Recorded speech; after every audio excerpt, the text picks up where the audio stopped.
I definitely recommend starting on music before you consider going over to something like talk radio. Okay. And then second to that, again, you just want to reverse engineer the genre. There's fundamentally three genres real quickly.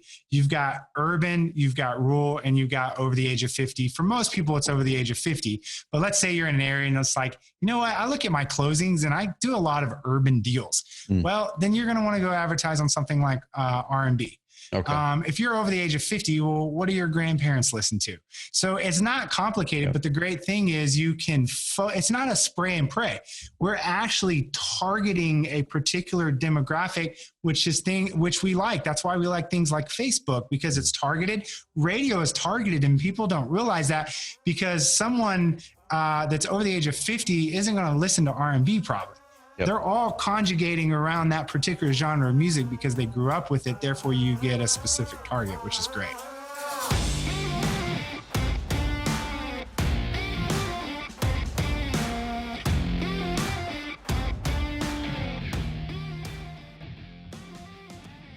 What's up, y'all? I've got an amazing guest here on the Carrot Cast, first time Carrot Cast guest. And I'm really excited because one thing that we talk about a lot here at Carrot, of course, is we talk about the online side. We talk about inbound. We talk about how do you bring people who are coming through the internet and grow an amazing, consistent, predictable lead flow. And one thing that some of our top customers do, Brad Chandler, Carter Steph out of Oklahoma, some of our top guys out there, one of the things that they've gotten really, really good at is radio. And we've never, ever really talked about radio on this podcast ever, how to do it, what's working, any of that kind of stuff. So I have on here Chris Arnold. I'll introduce you guys to him here in a second.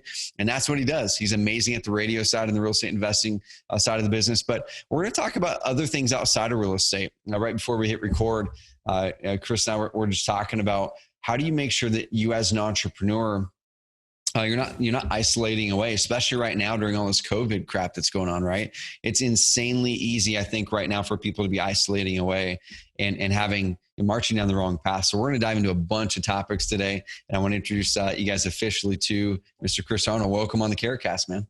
Trevor, what's up, buddy? Glad to be here, man. Glad to add some value, talk some wisdom, talk some business, man. I love it, dude. So first of all, I want to get to know you better, like just man to man, but also I want to introduce you to the audience. So who are you? Where do you live? What's your family situation look like, man? And then we'll kind of go into what you do for a living. But who are you, man? Yeah, man. So I've been doing real estate for 15 years. The question is always like, how did you get into it? And funny enough, I actually have a degree in theology. Really? So people are always like, man, what's wrong? Like, shouldn't you be like a pastor or out on the mission field or something like that? And man, I just was never conventional from that approach. But there was no question that I wanted to spend my life impacting the lives of people. I believe that people matter most. And so I saw business as a great vehicle to be able to get those freedoms that we want to impact people's lives. If I have freedom of time, if I have freedom in my resources, I have freedom of location, freedom of thought, because the fundamentals of my life are taken care of, then I can be an impact in the lives of more people. And so I kind of looked around and I was like, real estate seems like a good vehicle. I know some people doing that. So I started on that path. And so I've been doing it 15 years and I've got real estate brokerage to doing investment, wholesaling, fix and flip. I think at this point I was calculating like 2,500 transactions at this point. I've been in the game a while. Yep. Obviously you move over into the education side because you gather all this information from all the coaches we paid, all the masterminds. You're like, man, I got some things I think I could share that would be of some value. Probably the most unique thing about my business, people always kind of perk up when I talk about is we run on a virtual platform. So we have no brick and mortar office. Even though we do deals in Dallas, Fort Worth, I live in Tulum, Mexico full time. Gotcha. So I've always wanted to be in the Caribbean. So I'm like an hour and a half south of Cancun. Awesome, man. My wife, who and I have been married for 6 years, are down here full time. And people are like, do you come back often? I'm like, only if I have to. I'll go back to like a great event, maybe see someone. But other than that, man, I like people coming down here and hanging out too. Dude, so I want to dive into that for sure, because I know, for me, Carrot's my fourth business. I did okay on a couple, did not good at all on a couple. And then with Carrot, I'm like, man, I want to build a business that truly creates freedom, that truly creates flexibility, and it truly helps me make a real impact, like one that I just want to run for a long time.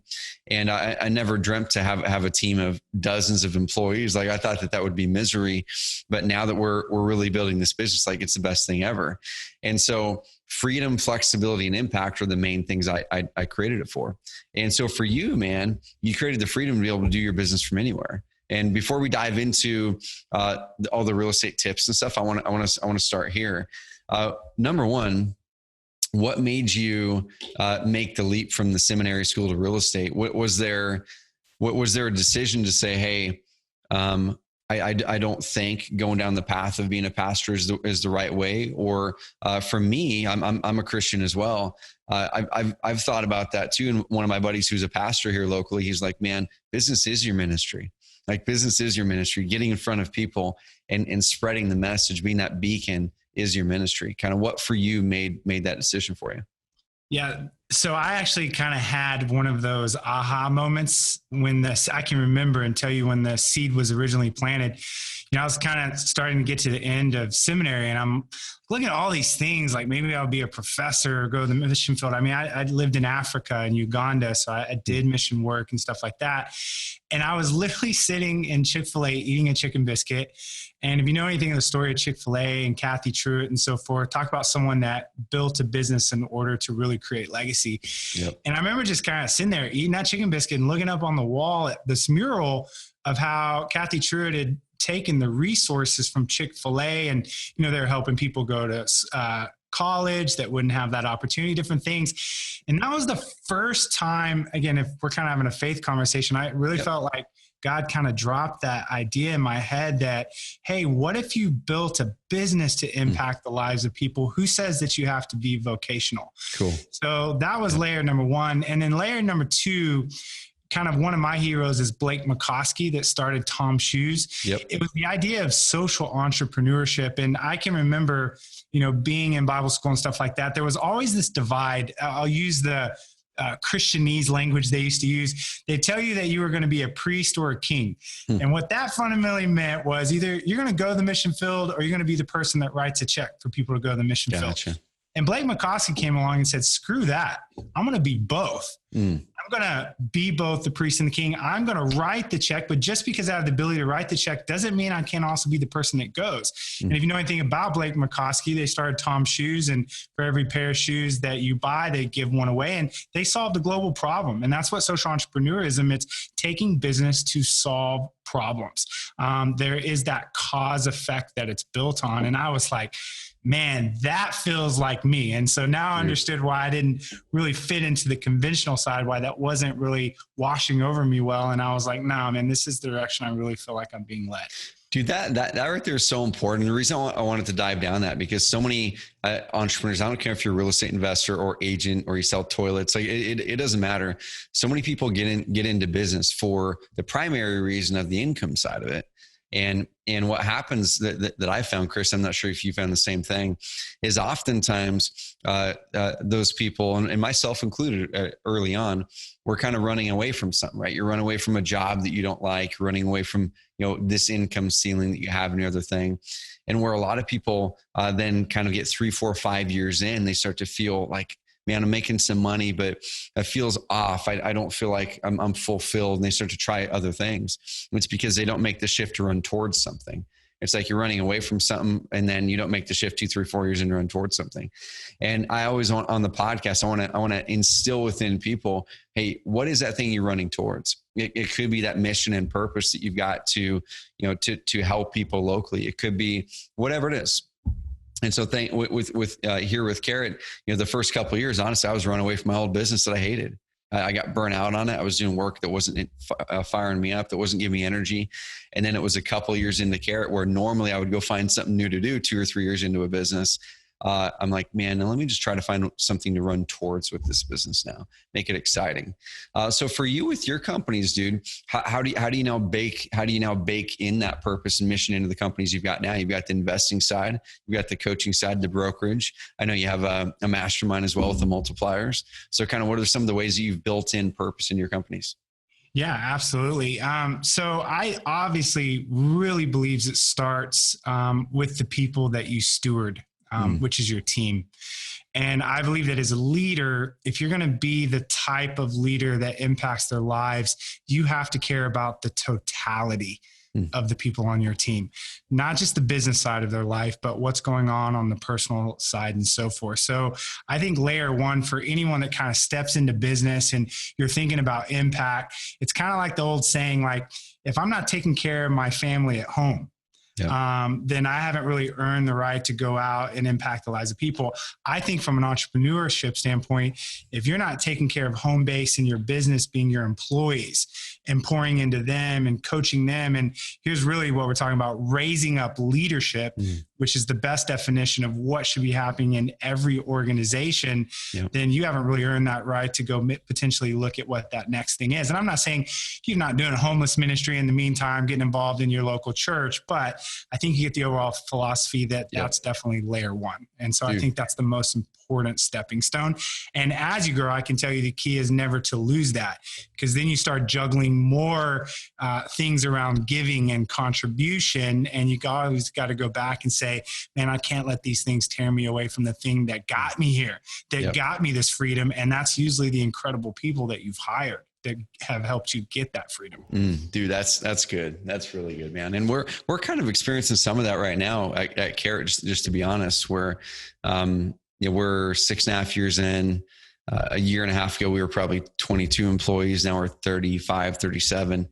And we're doing really, really well. And we launched our Carrot Give program a couple of years ago and started charity and all that stuff. But what had happened was, I think, in hindsight, we launched that Give program without tightening up all the things around the way that we were serving our team members. We served them really well, but there were a couple spots in there in hindsight, it's like, we should have done that first rather than starting the charity part. You can always look back, hindsight's 2020, but we're getting all that stuff tightened up now. And we're really, really pumped about being able to move forward with that, which is cool. Yeah. It's a tension to manage. You'll never really solve that problem. It's like work-life balance. No one's ever going to solve that problem. You'll have to manage that tension. And I think for us, it's always that, even having this conversation, I'm like, in my mind, I'm like, this reminds me of my porn and something, what I'm saying? So I'm not going to get off and like text a couple people because it just brings it. Yeah, that's it. You know what I'm saying? So you got to manage the tension. I like it. Well, dude, let's dive into the real estate side now. So, you started investing in real estate. Is Dallas the main market? Are you outside of Dallas? Is it, hey, we're just in Dallas? Kind of what's that look like? Yeah. So we just kind of continue to grow our radius. Some people jump to other markets. What's worked best for us is just to get a larger and larger radius. So I don't know, at this point, we're somewhere around maybe a 3-hour radius of Dallas, but we've kind of chosen to focus and stay in Texas. That works well for us. Awesome, man. So let's kind of dive into the lead gen side of it. So one thing that you're amazing at is the radio side. Like, so we've never talked about that really in 240 episodes of the Carrot Cast. Since now we get a chance to dive into that. And one big proponent that the thing that I always talk about is offline marketing creates online demand. And so every bit of offline marketing that we do, whether you're talking radio, TV, direct mail, cold calling, RVMs, all of it eventually is going to create some sort of demand to the internet. They're going to Google you. They're going to Google your phone number, even if a tracking phone number. And so that's where we really hope to tighten that up. But what we want to do more and more is help people create more of the offline demand while they're also working on getting the online inbound stuff. So what did you find early on, Chris? Like, what did you start right out of the gates with radio? Did you try other things first? Kind of how did you end up getting towards the radio side of things? Yeah, it was my second lead generation launch. So the first thing that kind of got us off the ground was direct mail. Okay. And then second to that was radio. So I've been doing radio now 10 years. And for me, that says a lot because I don't really have any other marketing channels that have stayed around that long. Either they got oversaturated or the ROI began to kind of get shaky and drop for different reasons. But man, radio has just been tried and true. And so one of the reasons I think that is, I think the way I best coined radio, it's the marketing channel that everyone knows about, but no one's using. Yep. And if you ask yourself, and I always throw this out because students that come in are like, you said this. And I asked myself, and I was like, you're right. Who do you know in your market right now that's utilizing radio to find discounted investment opportunities? And when you sit back and think about it, you'd be like, no one. The only thing you might hear is somebody coming in the town doing like a coaching seminar. And you'll hear them for maybe a couple weeks to fill up a room, but nobody's consistently marketing for that. And it's wide open. And one of the things I see why people aren't doing it is they're confusing themselves as their demographic. So here's what people will say. Well, radio is like old school, isn't it? And I go, absolutely. And I go, so is your target audience. If you look at closings all around the US on the investment side, the primary avatar is over the age of 50. They do not listen to Spotify. They don't have it downloaded on their phone. They don't have access. They're not listening to Pandora. They still turn on the radio when they get in the car because that's what they've done their whole lives. And people are like, you're right. That is my demographic. And I'm missing one of the best pillars to get in front of them. And that's why radio has worked so well for so long. So it hits right on the demographic. And again, there's virtually no competition. So it's been tried and true for us. Dude, if you're cool with that, I kind of want to dive into some of the tactical stuff on the radio side of things. I'll share for sure. If I was gonna go, I live in a small town. You live in a really big city. But if I was going to go in there and work with the local radio station to make an ad, usually what happens is, and I've listened to some really bad local ads, is usually the people there at the radio station, they say, hey, cool, we're going to write an ad copy for you. And it's got some sort of jingle and they're rhyming a bunch of stuff and like all this kind of stuff, right? So if someone's going to do a radio ad, what do you suggest that they guide the radio station on? Like, number one, should you let the radio station help you write the copy? Number two, are 15 second spots, 30-second spots, minute spots. What are the types of things you should say on that ad? Absolutely. So it's 60-second spots for sure. Over time, once you've really branded yourself on a station, you can potentially move down to 30s, but that takes a while. That's not for potentially months, maybe even a year to do that. But absolutely, you're going to start with the 60s. Here's the thing I'm going to tell you. Radio stations know a lot about radio, but if you realize how many different types of business advertise on radio, there's no way that they can understand the formula for what the best ad is, when to play it when it comes to generating a distressed property lead. They have no idea because that's not their job. They understand the totality of radio, but not specifically how to do it. And the challenging thing with radio is there are so many little variables that you can play with. What makes radio successful is when you line up those variables right. So one is a 60-second spot. Two, to go back to your question, no, you don't let them write the ad. They don't know exactly how to position you in front of your target audience. So you want an ad that hits on pain points. So fundamentally what we're saying is, do you own a junkie house? Do you own a house which you're behind in payments? Are you a landlord that's tired of dealing with tenants? Like we hit every pain point that we know creates those calls. So when the person driving down the road is listening, they're like, yeah, that's me. I'm that landlord that's tired of dealing with all these tenants. I'm going to pick up the phone and call these guys. And that's really kind of the philosophy on the structuring of the ad is hitting pain points. And as far as the call to action there, you driving to phone number, driving to website, kind of what's your main CTA there? Yeah, you want to drive through the phone. And here's the reason why. Can you throw a URL in there? Absolutely. Will it drive traffic? Absolutely. Not going to say that won't. Two things and reasons why. Number one, this is the highest quality lead that we know how to generate without question.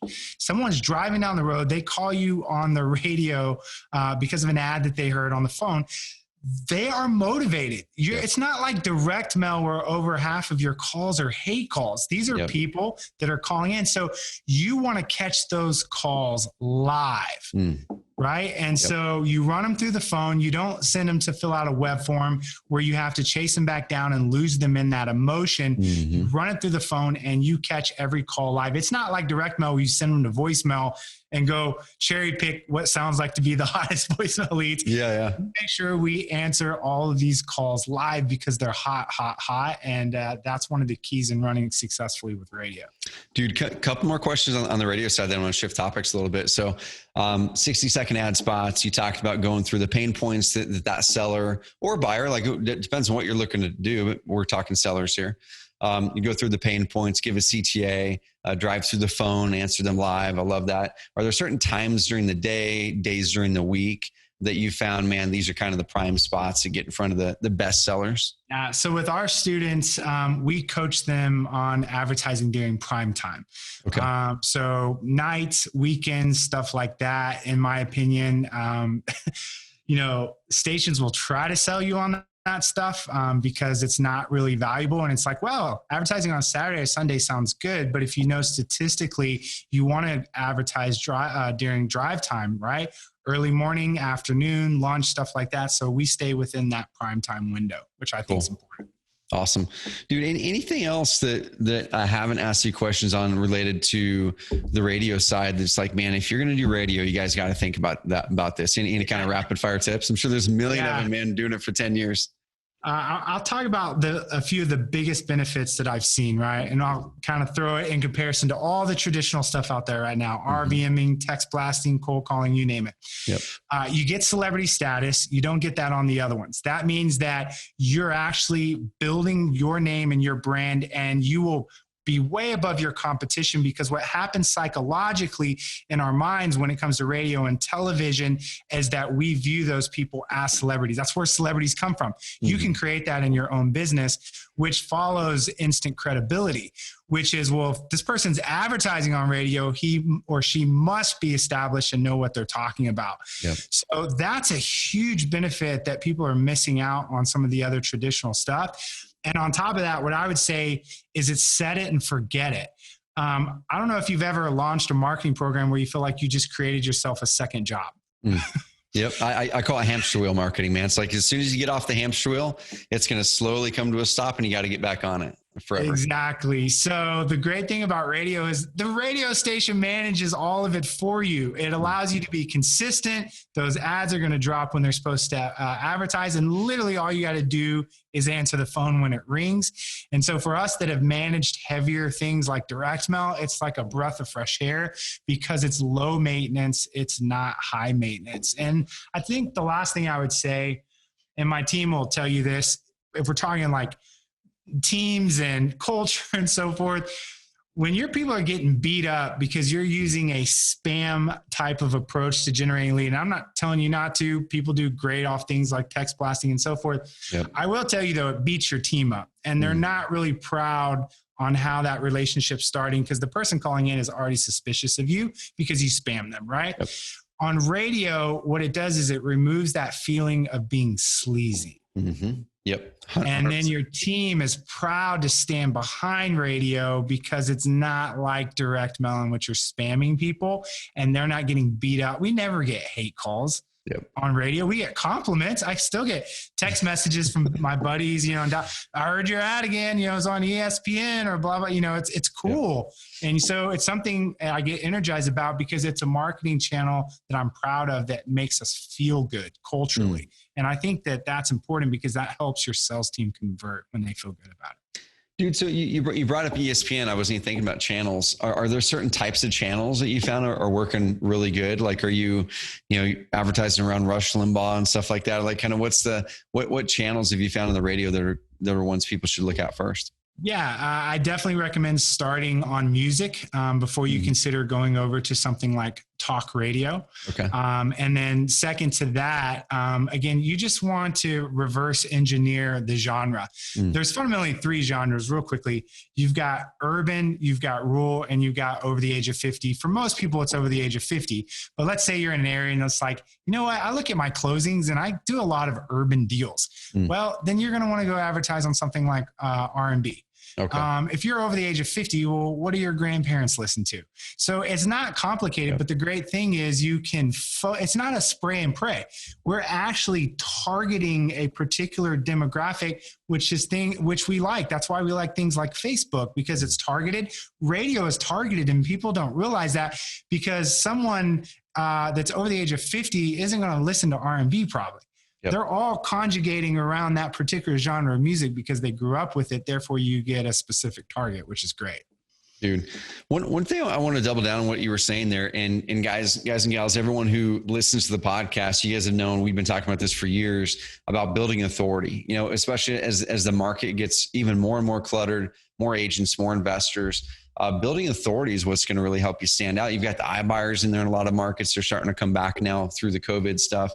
And guys, what's the one and only way to build authority? I always talk about it. The only way to build authority is with content. Like, it's either one-to-one across the coffee shop. You're taking your expertise and putting it out there. It could be one-to-many on a YouTube thing or on a Carrot website, or one-to-many on radio.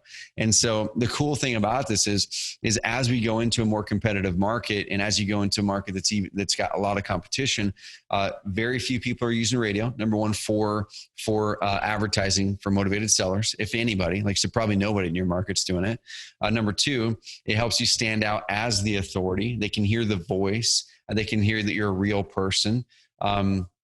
Number three, make sure you guys are tying all of your online credibility to that same persona, to that same brand that you're advertising on the radio. So you're going to be dropping the phone number on the ad, but make sure that when they go and do a Google search, whether they do it before they call you, or maybe they called you and now they want to go away and say, well, I want to see who these people really are. Make sure that you're optimizing for your company name that's on the radio piece. You're optimizing for the phone number, even if it's a tracking phone number, y'all. Google that phone number and see what pops up. If it's a tracking phone number, usually what's going to happen is like a call rail number or something like that. And it's going to be scamcallsite.com number one and scam call site. It's not because you're a scam. It's because it's a tracking number. So put that phone number at the bottom of your Carrot website and your contact page, along with all of your other tracking phone numbers, and say, hey, you may have found us from one of these numbers below. It helps us find helps us find the way that people find out about us. Just continue to browse our site. We'd love to work with you. And then number four is fill that darn website with case studies and credibility, because radio is going to generate that demand for you. The phone call is going to be that touch point, and they're going to get them into your system. But then that website and that credibility is potential, which is going to help them push them over the edge to work with you versus others, and build up that authority even more. So the cool thing, it's like a 1-2 punch. You know, it's like content, authority, getting it out there to more people, couple it up with really an amazing online presence that's done the right way. Well said. Well said. Cool. Well, dude, I want to dive into some kind of non-real estate stuff here for a bit, if you're cool with that. The topics that really matter, right? Yeah, exactly. So everyone knows how to do radio now. And I guess before we transition, you teach this. So we didn't teach you everything about it, and we can't do it all in a 45-minute podcast, right? So where can people go, Chris, if they really want to dive in and learn more about what you guys do? Yeah, man, it always starts with due diligence, starts with booking a call. Again, we do exclusivity in markets because I'm going to preserve radio and not let it get oversaturated like so many other things have. Yep. And so where you want to go, again, we do full blueprint, right? A to Z, turnkey, just literally going to show you how to do everything. But book a call, go to wholesalinginc.com/REI radio. Again, wholesalinginc.com/REI radio. Book a call and see if your market's open. I love it. And guys, you guys heard the domain there, Wholesaling Inc. So we've had Tom Kroll from Wholesaling Inc. on 2 or 3 times. He was the very first ever CarrotCast episode, which is it's always fun getting Tom's energy on here, man. I love that, dude. Funny story. So first time I ever met Tom was at an event. I can't remember what event it was. Before we hit record in this, we're like, man, we have never met each other in person because I don't really go to events. But I met Tom at an event. It was in San Diego. I'd kind of known of Tom, but I didn't really know Tom. And then I took some guys out to dinner, and Tom happened to be at the same restaurant, and neither one of us had a table. And so we're all looking at this table over here, and they said there was a 45-minute wait. And there were 6 of us, 4 of us and 2 of them. And so then we're like, I don't know, let's just go grab the table. The worst they can do is tell us to leave the table, because it was just like a long wait. And so then we had two chairs. I'm like, hey, Tom and whoever was with him, why don't you guys come and join us? And so sat down and ate some burgers and And the rest is history. We've been good friends ever since. So I love that dude, man. Great energy. Man. He is. So dude, I want to kind of talk about, we're kind of coming out the back end of the whole COVID stuff, the lockdowns that have happened in cities and states. They've all kind of all been different, but I think in general, one feeling that a lot of people in America, you're down in Tulum, so you may not be feeling it at all. But one thing that a lot of people in America have experienced the past month and a half is some isolation. They went from working in an office possibly to now having to figure out how to work remotely. We're all remote. We have an office here, but we work remotely. Your company's remote. It sounds like you're down in Mexico, and a lot of your team's up in the States. And some people are probably coming out of this going, man, I just really need that connection with people again. But here's the deal, y'all. I think people feel that whether it's COVID or not, like people find themselves isolating away and not getting around other people to sharpen the saw, to share wins, to share losses, to share struggles. And that's something that you have a big passion around. You've got a mastermind called the Multipliers that is one of your big outlets there. But Chris, what have you found, man? Because usually when someone's passionate about something, it's usually something they've gone through themselves. They don't want other people to go through the same thing. Yeah. And so I want you to kind of tell a little bit about that. Did you find yourself at some spot going, man, I've isolated away. Here's how I started to feel. And what did you do to kind of come out of that? Yeah. So I think a lot, again, when we launch things that we're potentially passionate about, they usually stem from wounds, right? Mm-hmm. That's where a lot of great causes come from. Yeah. Without breaking down a ton, I went through a lot of tragedy, like kind of my faith and so forth. I was the guy that got in a ton of trouble. I mean, a lot of trouble, like arrested, all that type of stuff, went to rehab, the whole 9 yards, you name it. And then after that, just had a lot of tragedies, from my mom dying in a car accident to just thing after thing. It's a pretty heavy just kind of process. And through that, what always got me through was having the right men around me. In those times in which I really felt like I don't know that I can navigate this. I am just getting crushed by the questions and the whys. And if we're being honest, in those times, the real threat comes in with God, because we question whether God is good. Yep. We question whether God can be trusted, particularly in tragedy. And without sound men around you, and in myself, I found that I was left on my own trying to figure things out. And that is a dangerous position to be, because I'm not thinking right in the midst of tragedy, right? I can't. I'm spinning, right? I'm just spinning, trying to figure out how I can kind of get rebalanced and recalibrated. And I've always just in those times had good men around me. And as I looked at that and went to a lot of masterminds and stuff like that, and you and I said it early, there comes a point where business discussion is great. I love business. I read business executive books, but then there's the discussion about life. I love the definition of wisdom. Wisdom is the skill to live life well. I like it. And that's an entirely different discussion. And so if I want to live life well, and my current leadership coach always reminds me of this. He said, Chris, I always want to remind you that that only 1 in 3 leaders will finish well.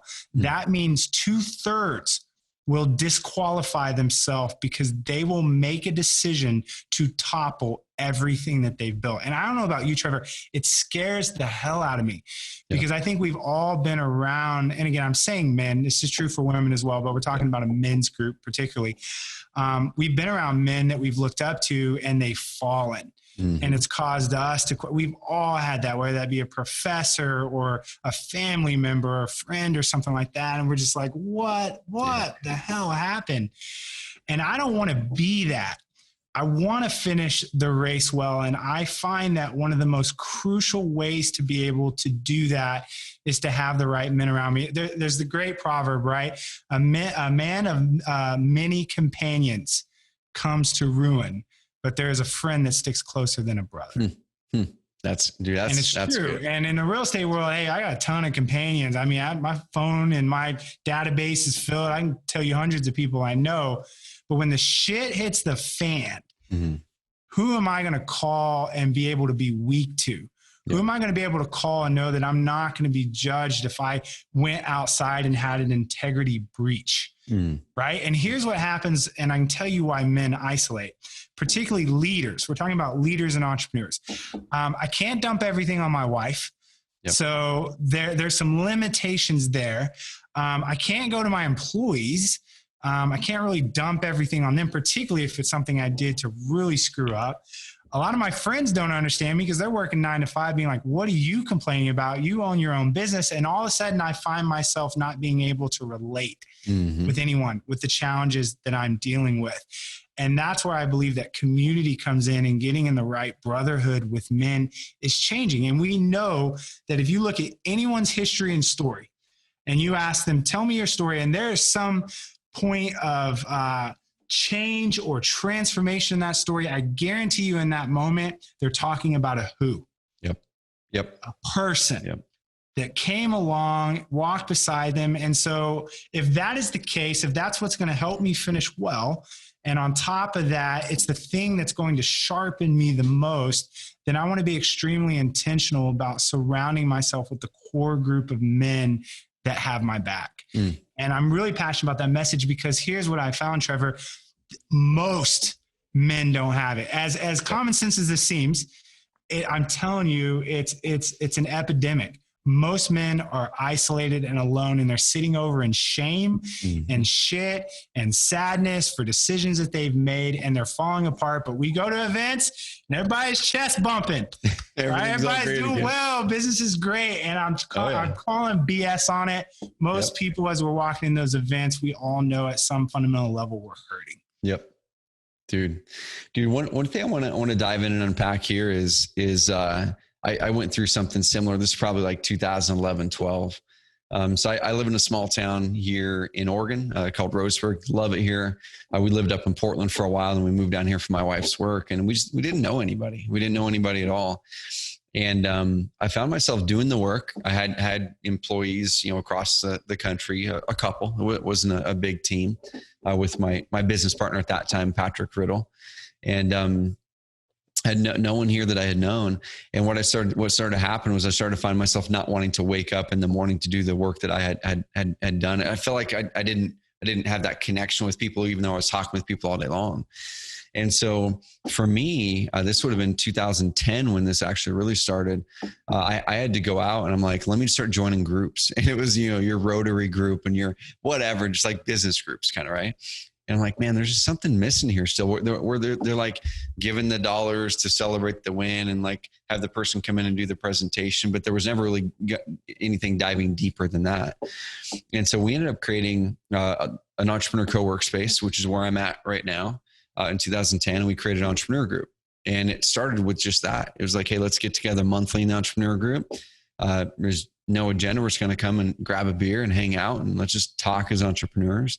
Out of that group filled up this amazing group of people here in the entrepreneur co-workspace that are those guys for me. We go mountain bike riding all the time.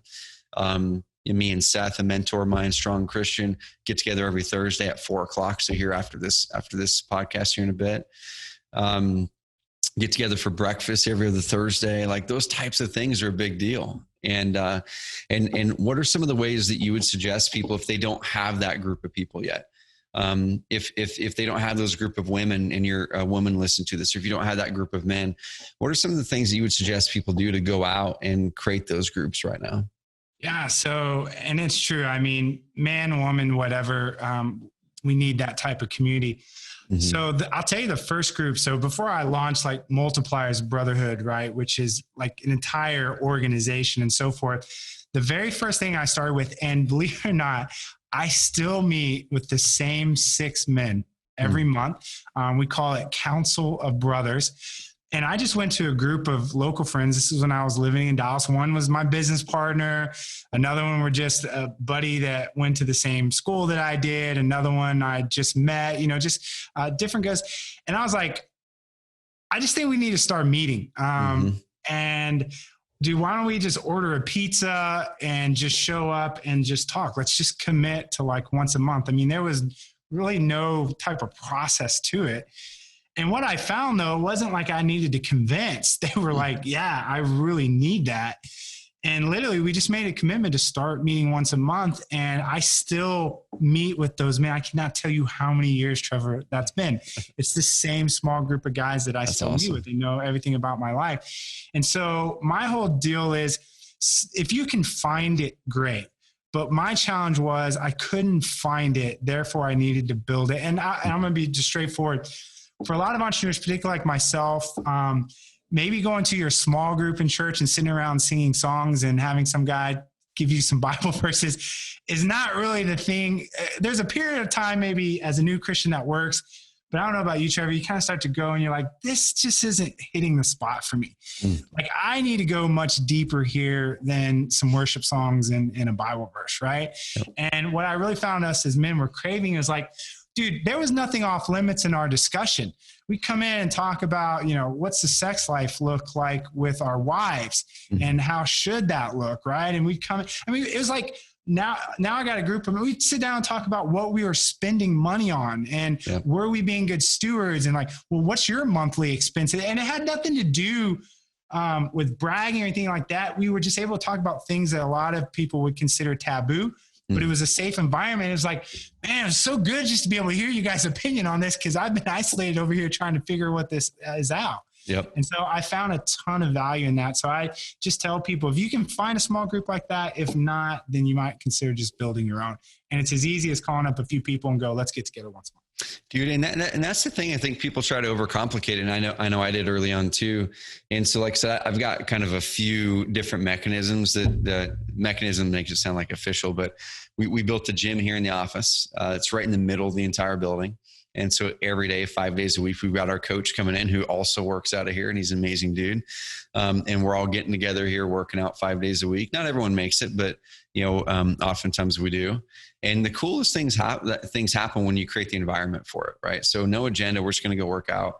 And then the other thing was the every other Thursday breakfast. Once a month, we have a mastermind here in the building. It ends up being about eight to nine of us. It's always the same people.